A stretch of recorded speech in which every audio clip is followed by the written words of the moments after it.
Wonderful. Well, I really enjoyed both of the responses, and you both raise important things for us to consider. For the first one, I want to highlight the word resist. And in most mindfulness teachings, resistance is demonized. And it is really comes, I'm going to say, from an elitist place. So even when you read early church contemplatives, when you read about those who are held up, usually they are people who came from very high-resourced families. And so then what is remarkable about them is that they gave up their wealth to go into the desert. But we do not get to hear the names of those who were marginalized, who understood the value of sweet hour of prayer. Amen. Right? And so we just want to be mindful that those who are, what shapes your approach is your starting point, and that there is a role for contemplative activism. And the beautiful thing about contemplative activism is what drives it is love and not rage. And so one of the things that has happened historically, our movements have been championed or spearheaded by faith communities. In more recent times, much of the activism is being birthed outside of the church. And what we see therapeutically is a lot of people who are burned out because rage alone cannot feed you. And so what we see is a pervasive hopelessness, a despair, and an anger. And so as opposed to telling people they should not be angry or they should not resist, it is for us to be present and by our model, by our example, demonstrate what does it look like to shift the environment from a place of grace. What does it look like to show up with the agenda of turning things upside down and yet being very centered?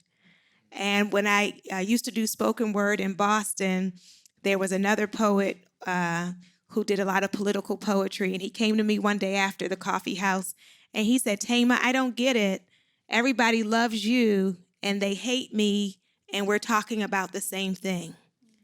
And what he didn't understand is he was leading with his anger. And while the anger was righteous, it is hard for people to hear, right? And so there do have to be avenues for people to name their frustration, to speak it. It's not just to tell people, well, you need to dilute it to make it presentable. But that resistance is a part of being present. If I am present, then I see what is. And if I see what is, and I have the love of God, then I am compelled to do something about it. In terms of your questions about the challenges that we have with mindfulness, I came across a beautiful YouTube with the minister, Graham Cook, and he said this phrase that I really liked. He said, I'm not about teaching people to be more disciplined in their spiritual practice, but I'm about people delighting. If you learn to delight in the presence of God, the discipline will come, right? But if it's just, oh yeah, I got to pray 10 minutes. Or, oh, did I read my chapter? Okay, I read my chapter. It's a to-do list. And we all know what it's like when people do stuff for us, but they don't really want to, right? Like, we're not tricking anybody. Like, God's not tricked, right? Like, I read my chapter, Lord, right? He's like, can you delight in me, right? When it is my pleasure to be in the presence of God, when it's my pleasure to come out of NCIS, it is my pleasure to come off Instagram. It is my pleasure, God, to tune into you. When I enjoy that, I will do that, right? So for us to think about today, how can I delight? And your delight might not look like mine, right? So some people like meditation and silence. Some people need to get up and dance. So you find your delight in the presence of God. And I do just want to name before we open it that in terms of cultural context, which is my big thing, it also is important for us to be sensitive to people's economic realities, right? For us not to feel better than people because we could do a weekend in silence and other people are working 2 jobs and have 4 children, right? So, so that, someone else's 5 minutes or someone else is meditating on the bus, right? And that is no less in the presence than those of us who can go to Malibu for the weekend. Thank you. Well, again, you can text in your questions. Those come to an iPad here, not on the screen. So if you're nervous your question isn't good, I'll take care of that here, okay? But if you have a question, please come to one of these microphones so we can hear you as part of the recording. And Dr. Bryant-Davis and perhaps our other respondents may have something to say as well. So who'd like to start us off? Yes. Dr. Thema, I've followed you for quite some time. I admire your work. And as a pastor who came from an African American church culture, but I'm an ordained elder in the Free Methodist Church. So I have now lived in the world of the tension between 2 traditions. And now I am a church planner and pastor in Hollywood of a blended church of brown, black, and a nice splash of Caucasian. So I live in this tension, and I'm bivocational, helping people with spiritual wellness and finding myself in a very challenging place of where you are, of that journey between how do I help in a multi-ethnic, intercultural context with the things that you have mentioned today. Wonderful. Thank you so much for naming it. And one of the important things that we can do is integrate contemplative practice in our liturgy, right? So that way we create sanctuary and we teach by example. And that also is such a blessing. When I was doing the MDiv program, we had a course called Ministry During Times of Crisis. And in that course, the chaplaincy course, they told us every church now has a praise team, but what churches now need is a lamentation team. Yes. Right? And so I think especially in the Black church tradition, people can get this idea that worship is this. Right? And if you're not there, you don't belong here. Right? Then we'll say, you need to clap your hands. You need to show some sign that you love Jesus. Right? And so to have, and it's wonderful to have high worship, but also to have time of silent prayer. Often that shows up in our tradition as altar call, where people can come and just kneel and be in the presence of God. So I would say integrating it, and then our best leading is by example. And so I was so grateful when our president started by talking about therapy, by speaking that removes so many chains from people. Like the president could go, maybe I need to go get some sessions, right? So that's so valuable and important. And the same thing for pastors, that if the pastor can say, I'm not available from this time to this time, I'm in my meditation, right? And they're like, oh, maybe I need a meditation time. So example in liturgy. Regarding to talk about the Asian cultures, actually we have a hero resistance. He got accepted in Hawaii. It's Dr. Sun Yat-sen. He built up our countries from this corruption and everything. We all had to get out of this world and become so prosperous in up to now. And I think this is God has some spirit or maybe something concerned about with him. I have also this feeling when I come to these countries. I have and my image is that there's a kind of just like this Satan or something. The Sparta stand in front of me and told about the sermons. I have been such shocking. And this kind of things, I think I have to something my spirit come to me to be to this country. Yeah, they call me to be here. You come to USA, die in Los Angeles, and this I don't know what happened to me. Yes, thank you so much. And it is shocking, right? When we come into the ways in which we grew up, we understandably we can think it's universal, right? And so we can find ourselves erasing or being exclusive and not even knowing it, right? So being tuned in to create space for everybody to be able to show up with their traditions, with their culture, with their experiences, and not operating out of our assumptions. So it's our blind spots or the parts that we can miss when we are speaking from our own experience. Yeah. Thank you. Hi.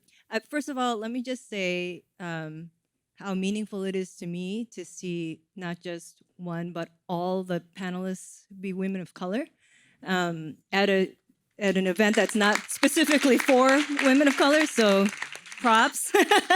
My question is more about the spiritual director community. I am a trained spiritual director, as well as being a proud graduate of the MFT program here.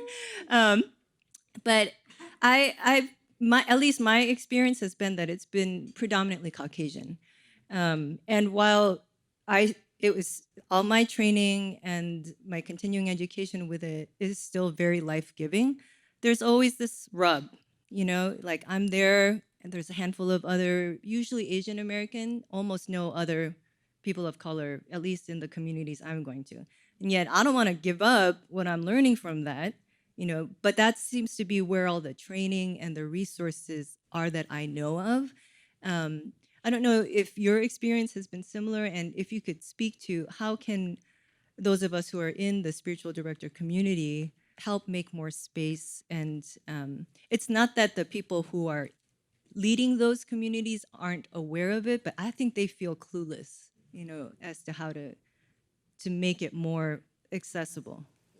Absolutely. Thank you for the question and for the acknowledgement. It's so important for us to name it, right? To name that whole representation matters, right? And so I think a big piece of it around spiritual directors is language, right? And what I mean by language is not English, but that it is not common terminology in other traditions, even though they are doing the work. They just don't call it that, right? And so, in other cultural traditions, we would see ministry mentorship programs, or people would talk about who is my covering, right? And so utilizing people who may not affiliate with that title, but are doing the work and inviting them to speak, right? So a lot of churches now have prophetic ministries, and so, or pastoral care and pastoral counseling. And so there are nuances to it, but it is important. There's a difference between tokenism and representation. So with I love my amen corner over there. So with tokenism, people want your face in the place, but they don't want you to shift the atmosphere, right? And so, they'll be sure to put you on the brochure, you're like, right? So, but just don't change anything. We still want to be ourselves. And so I would say to not only be open to how can we send out the brochure to invite more people, but that's why I said speakers. Because when you have people speak, it is honoring that they're not just coming to receive, but they have something to give. Hi there, I'm Stephanie. I'm a clinical psychologist from Australia. I guess I'm wondering, I work particularly with child and family health in the public system, so I have to remain faith neutral at all times. And I'm trying to integrate biblical truths and spiritual truths and contemplative practice. I was wondering, do you have any ways or examples in your world where you've integrated the two, particularly with children and families? Where I work, there's the highest amount of domestic violence in the state, and that's pretty tough. So I think most of the people we work with have at least 7+ ACEs, if you're familiar with that. And yeah, so it obviously is a big thing, but no one is utilizing the spiritual aspect at all. So keen to hear your thoughts on that. Oh, absolutely. It is a gift to be able to be in secular spaces and bring the Spirit even when it is unnamed. And it is a superpower, right? Is they cannot stop you from your own internal praying, right? And so before you show up praying over the children, praying over the classroom, we talk about it in my tradition as setting the atmosphere, right? And so what people end up experiencing, they don't know what it's called. They'll just say, it was something about today, right? It was something about the way you said that, right? And you will know, even if they don't know. The other reality is that many of the kids you're working with do have a faith tradition, right? So what people are more afraid of is you enforcing or you converting. And so when they are very open now to mindfulness, and instead of us getting angry at mindfulness, we can come in that way, right? And say that, now when we do our quiet meditation, you all can focus on your breath, or those of you who want to think about God can think about God, or, you give them the option. You can think about a dove, right? And then we're going to do our meditation. Another great one is the fruits of the Spirit, right? So we have like these principles of mindfulness, but then we have these fruits of how do we want to show up with each other? What does that look like to be kind, to be loving? And then a great way that I've heard people talk about it as well in terms of scripture is to say an ancient proverb. And now, like those in the room who know are like, now that's a script. But people who don't know are unoffended. There's a wonderful ancient proverb that says, Yeah. Cheeky, but I like it. Do either of you want to add to that? I think I would say something similar in terms of your preparedness as a believer and how you show up in the room really does transform the relationship. So if you can't overtly talk about those things, it's about your practice. It reminds me of the response, almost like, how does your individual practice influence and cause transformation in the room? I believe God honors that. Thank you, guys. Unless you want to say something as well. Yeah, I think there's a lot of tension that we experience as greener clinicians or even students about that. And I think similar to what you're saying, I think sometimes we conceptualize integration or having integrated clinical, doing clinical work that's integrated as very like what we're doing outside. But I'm finding that the fruit of these practices being formed in me is what's allowing me to have spiritual interactions with my clients that are not explicitly named. And so I've had atheists be like, oh, I just want to sit with you. Like, that's Jesus. That's what I know on the inside. But, I'm not having these conversations with them. And so I think that's why I'm so moved by the work of Martin Luther King, because he talks about love as a force. That love is a force. It's not an effective, it's not just like affect, like touchy-feely emotion. It's a force.